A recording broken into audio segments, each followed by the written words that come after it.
401k where their account might go with them, but it's still with your 401k. This is their own account, and they take this with them wherever they go.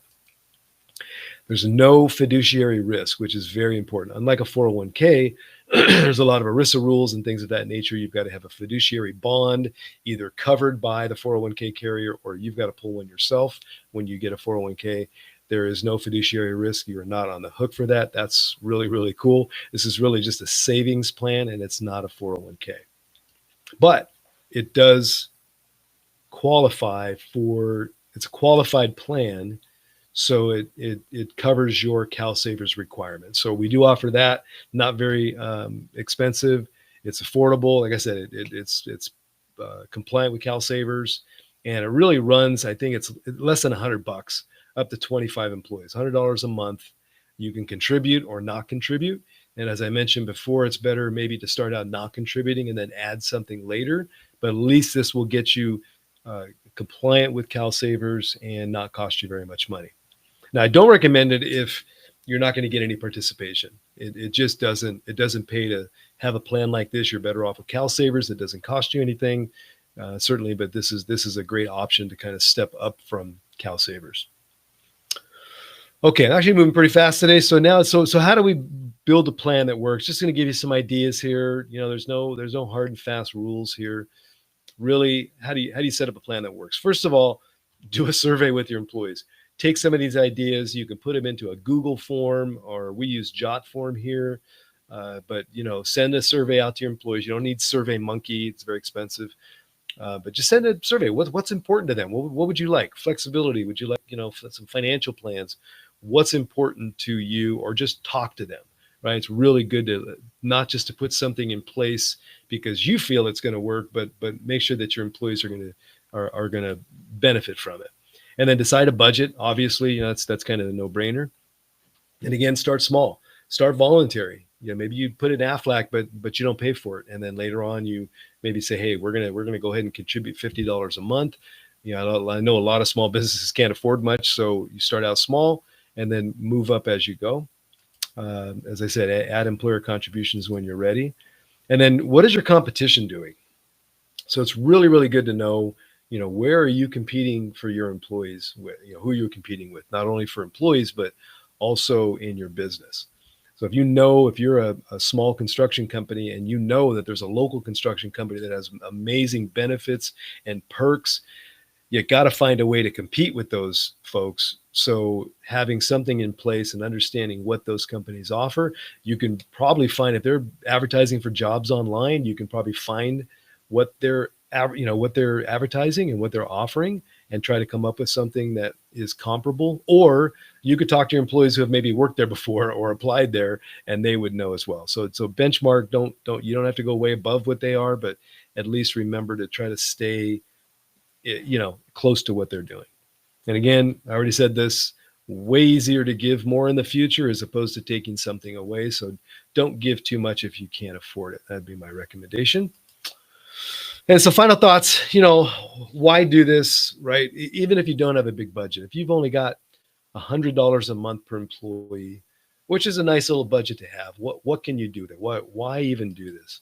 Well, your employees are likely they're not just for benefits. They're there because you provide something, whether it's pay, it's a job they like, you have a great culture. There's other reasons why they're there. But you can really help to sort of cement that relationship when you can add something to that relationship, right? So even modest benefits can help you compete for talent and attract or retain the employees that you've got.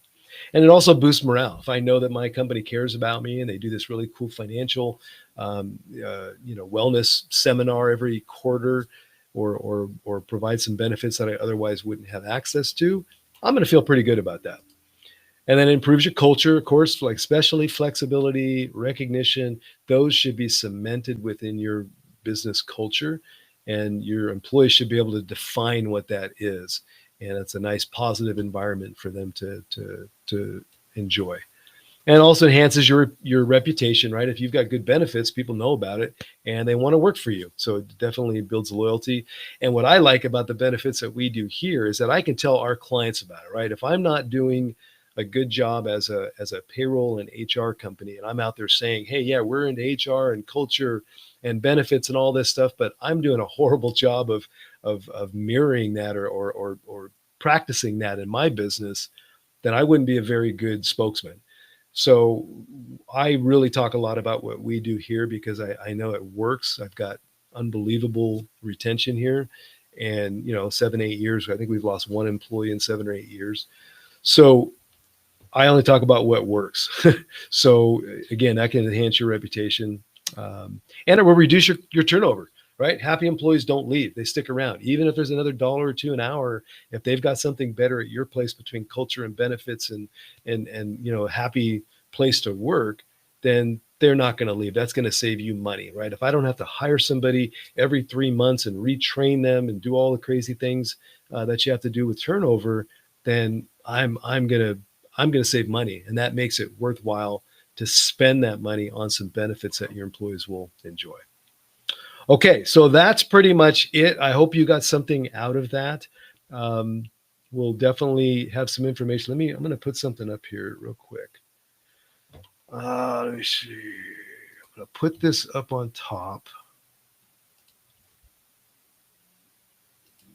Okay, that should be showing up. Yeah, so if we can be of any help, I've got a little form. You can hit this button up here, and what that form will do is it's going to give you some options for information that you need. Again, I'm not going to sell you anything. I'm not going to have anybody contact you unless what we're going to do is provide you information. You're going to be able to contact them. I don't really believe in, foisting salespeople on our clients. That's not something we do here. So if you want information on any particular company or benefit that we've talked about, please fill that out. We'll get that. We'll send you the info, and then you're able to contact them yourself. Okay. And while I'm here with you, next month we're going to be talking about performance improvement plans. I'm going to bring Anna Sandfast, our HR manager specialist. She's going to come on with me, and we're going to talk about how do you basically deal with employees that are maybe going off track, and they're otherwise a good employee and you don't want to lose them. How can we get them on track with a performance improvement plan? A lot of times employees will just put just tell employees, okay, you got to improve, you got to do this, you got to do that, but there's no plan. There's no plan for follow-up. There's no plan for any kind of milestones that they've got to hit, and there's no they call them key performance indicators. There's no KPIs put in place for them to adhere to. So we're going to help you with that, walk you through some easy ways to set these kind of things up. And again, I hope you know this. What we always do here, our client base is small businesses like the folks that are listening today. We try to bring those things down to your level. We're not dealing with 1,000 employee, 2,000 employee companies that have HR people on staff.